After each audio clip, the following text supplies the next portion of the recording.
Well, I got to say I feel honored to follow that because I think we have the same story to tell. So my name's William, and this is what I know. I know that education can change the world, and I hope that you believe that too. And I've been in the field of education for 16 years, and I've seen that for my own life, and I've seen it with people I've worked with and what they went on to do. And I'd like to share a program with you that's doing that with students all over the world.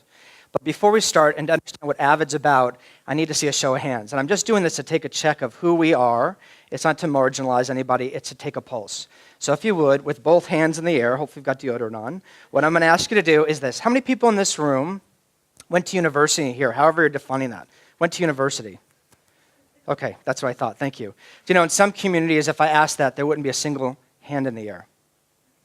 I just think that's important to say. Let's try it this way. How many people in here with both hands in the air, hopefully you have deodorant, are the first members of your family, however you're defining that, to go to university? First members of your family. Number drops a bit.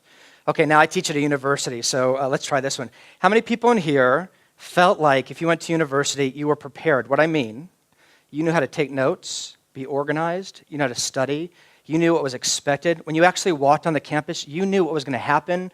You knew how to apply for a major, whatever it is. How many people in here felt prepared, completely prepared? Numbers drop. That's what I thought. For most of my students I work with today, I'd say there'd not be a lot of hands in the air. Now, to understand Avid, I got to share with you something first, and that is the idea of weightlifting. Now, let me tell you something. You know this. If you want to gain muscle, what you need to do, one strategy is to actually lift what? Weights. You have to lift weights, right? And if you work with a coach, she or he actually can teach you better how to lift weights and you gain muscle. And actually, the more weights you lift, over time, you gain more muscle. It's the firing of the muscle that creates you to become strong. But in school, we do something different because we know if you get your brain to fire or your heart to fire or your spirit to fire, you learn. Learning is not just up here, even though we think it is. So what we do in school, and I was a teacher, so I know what we do. I visit schools all over the place. We do two things. If you come to school and you've got a lot of muscle, we put you in classes often with other kids with a lot of muscle. And then we give you more weights to lift, and you walk out of school when you graduate, and often you do. When you graduate, you feel really strong. So we put you with the same kinds of students, or we put you into schools where everyone has muscle. And we put more muscle and weights on you, and you come out as strong. But there's other kids who come to school, and they don't have a lot of weights, or I should say they don't have a lot of muscle. And we say, oh, they can't lift a lot. And so we put less and less weights. And when they graduate from school, and many times they don't, they're not very strong. And what students do is they say, oh, I must not be very strong. Actually, what they say is, I'm not very smart. Only school sometimes makes you feel not very smart. So let me give you an example of what Avid does, because there's a different way. Now, I promised Stephen I was not going to get emotional. I told him his story. So, Stephen, I'm trying here. Stephen Zamora, he was my former Avid student years ago. Stephen could be any Avid student around the world. There's 400,000 Avid students with teachers all over the world. I'm just lucky to tell the story. Here's Stephen. Stephen was that student in the back of the room who showed up every day, kind of quiet, did all his work.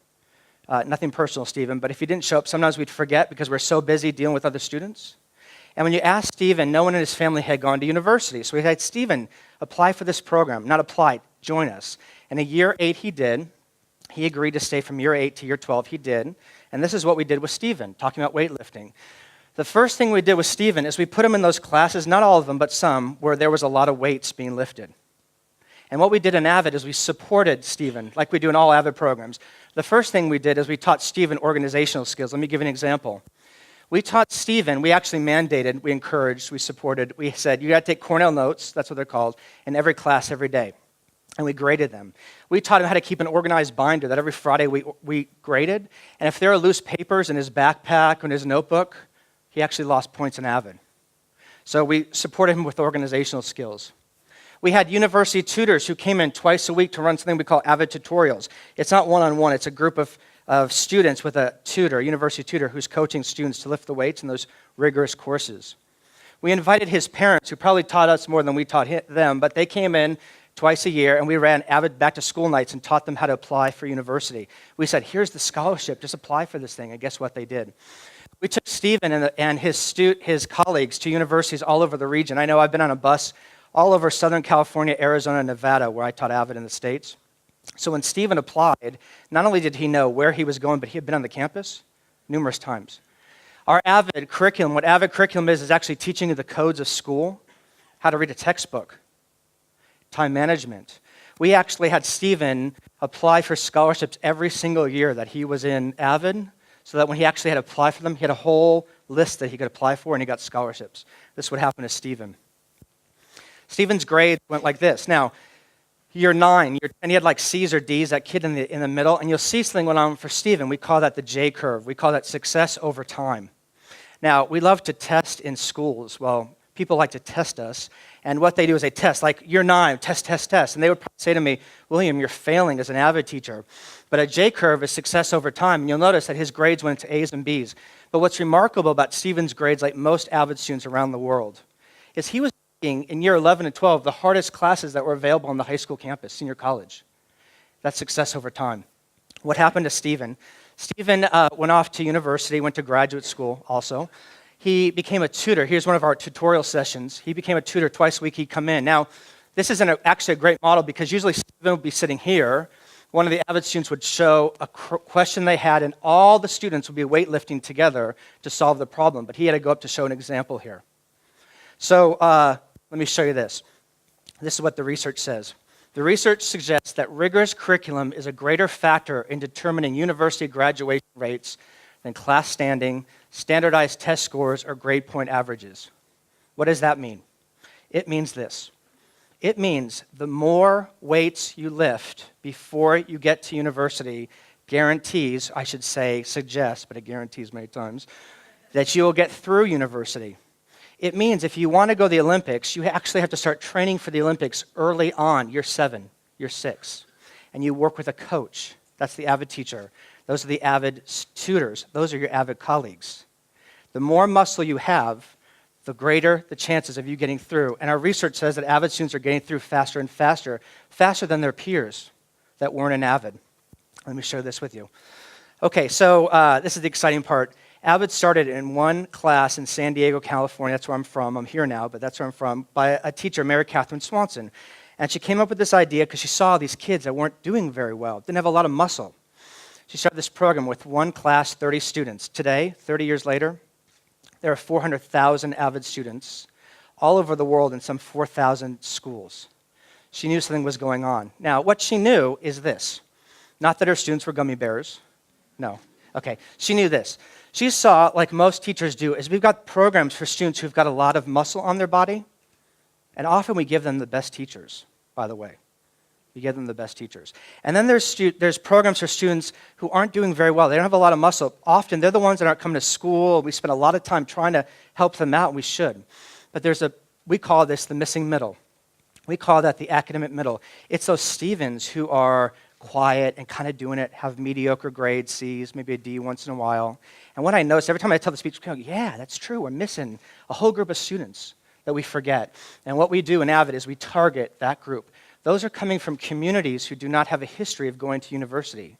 Low income, kids of color, sometimes family stuff's going on with family, and this is what happens. Now, one of the things Mary Catherine Swanson did is she kept data, and if I had 3 hours, I would just do a thing about data because you'd be blown away. I have 9 minutes left, so here we go, okay? So here's the rates of acceptances for our Avid students, 400,000 around the world. What's so remarkable about that acceptance rates are these are students from communities where most of their family members have never been to university. That's like saying to a student, go do the car race, but you've never been in a car and you've never met anybody who's ever had a car before.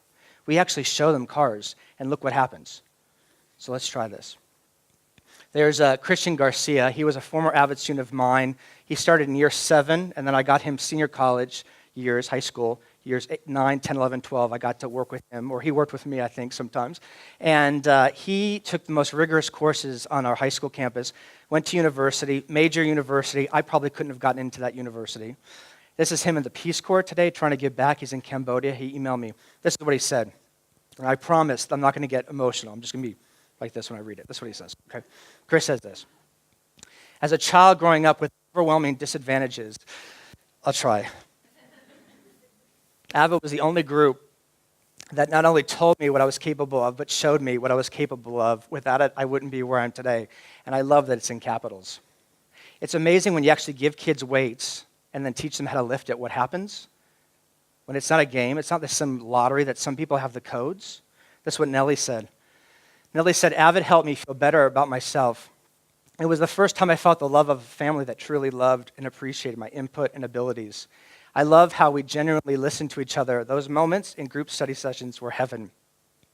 You know, I get choked up because those tutorials were transformative for her because someone listened to her and her grades went through the roof. So let's try the excitement stuff. Steven's in law school today. I talked to him on Skype. I said, Steven, what do I tell everybody? He said, DeJean, my last name, DeJean, tell him in year 8, you all were preparing me for law school because the same things we do in law school is what we were doing in Avid. I just didn't know it was law school. And he said, even though it's really challenging, it's a different kind of rigor, I already had the muscles. And I'm doing the exact same things you asked me to do in Avid. And Steven is just one story of 400,000. So let's do this. This will work for me. Okay, so this is why I'm here. And I'm hoping that you know somebody. You're going to spread the word for us because we need your help. I was fortunate enough to be teaching at Charles Sturt University in Albury, and I would fly home, wherever that is anymore, back to the States. And in the States, we have Avid conferences around the United States where 20,000 teachers from all over the world come to get trained in Avid methodologies. Their entire work is to make sure their students get to university and learning the codes of how to do it. So I was going back, and a team from Wodonga called me and said, can I go with you? Can we go? And there was a teacher. Are there any teachers in the house? Okay, so maybe you'll nod when you hear this. If you're a teacher, you are so sick of change, you are just going to go crazy if you hear someone say about something else in education. And I know this because I am one. And a teacher went with me, Will Playton. He got off the plane, he looked like this. Will Playton. And I thought, oh, this is not going to go very well. And the first day of the conference, he just was like this the whole time. I thought, oh, this is not going on. Day 2, he walked in, he looked at me and goes, William, let the revolution begin. That's what Will said. So here's Will. Here's Will. Recent article. Okay, here's Will. Mary Catherine Swanson, one class, 30 students, 400,000 today. Will. First Avid program in Australia. Will. He found 17 students on his campus. There's more. Who he thought, let's try it, year 9. This year, in years 8 and 9, he has almost 100 students. He called me on the road as I'm driving to Canberra. He said, William, guess what? Not only in November are we training all the staff in Avid methodologies, but all the primary and elementary schools are coming on board, and the universities are coming to check this out. Next year, there'll be over 400 students in the program. Nobody in the families have gone to university. They'll be the first. In 2 weeks, those students are taking the train overnight. They're coming to my university, Macquarie, where they're touring the university. For some, first time they've ever been to Sydney. They're going to show them the codes of school. So, this is what it looks like. You're right. I used to sit in the back of this classroom, quiet, in a little learner corner, and I used to just doodle little pictures, I don't know, cats, stick figures, that kind of stuff. I used to get C's and D's sometimes if I was very, very lucky with the subject I got, an A, but that's really rare. But this year, well, this year is really great. I got A's, B's, and sometimes C's, but that's a class I don't like. Everything is so easy because of Avid. What else was I saying? Well, talk about, I guess, what are some of the things in Avid specifically that we do that's helped you? The binder has helped me with the corner notes, summaries, putting our main ideas down, and asking questions and just telling the teacher afterwards they've done the lecture. And just getting it all organised from your goal setting to your day planner to your subjects, and then referring back to them if need help. Avid tutorials are great. I can come in with a question and I don't know or understand, and I just get help from everyone. Everyone contributes, and just sit together and work as a team. And that's really building my confidence, talking to a group of... You know, we have banquets for the Avid families, and her family came up to me and said, you know what Avid did is, Avid gave us our daughter back, because she was not who we just saw right there. So I'd like to end with this, if I might. Here's my dream in education, and I teach in the field of education. My dream is we eliminate a few words, if you would help me. Words like motivation, because we say, you know, just those kids, if they're just more motivated, Or the other word we use this one a lot, the intelligent kids. We say, well, if they're just smarter, the smart kids will figure this out. Or we say a lot like this, we go, not everyone needs to go to university. And my response is, well, let that student at year 12, who's now prepared, make that decision rather than decide that at year 7 with what we do. That's my goal. That's my dream. And so this is where I say my plea to you. The federal government's goal is to increase enrollment of underserved communities who are really avid throughout the nation. And they're trying to figure out how to do it. Now, if you all know the Prime Minister, could you let her call me, please? I will fly up here on my own dime. I'll just say, if you're listening, please don't reinvent the wheel. Because we've been doing it for 30 years. We're doing it here, and it's changing the course of people's lives. So thank you so much for letting me be here.